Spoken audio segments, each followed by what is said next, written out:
How to freeze or unfreeze your Regions debit card online. Hey everyone, welcome back to the channel.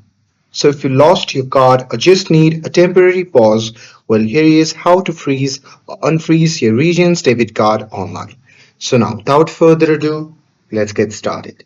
So first thing first, open any web browser and now here once inside, you can just click on the search bar and simply search for Regions Bank. And now here on the search results, just click on the first link and after that you'll be prompted to the official website of the Regions Bank. Now here simply log in with your credentials and once logged in on the main dashboard you can go to the accounts and select your debit card account.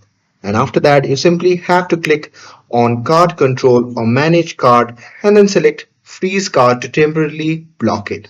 And if your card is already but if your card is already frozen and you want to use it again, then you can just click on freeze card to reactivate it instantly.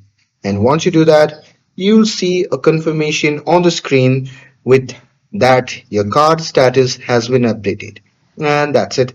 That's how you can safely control Regions debit card anytime online.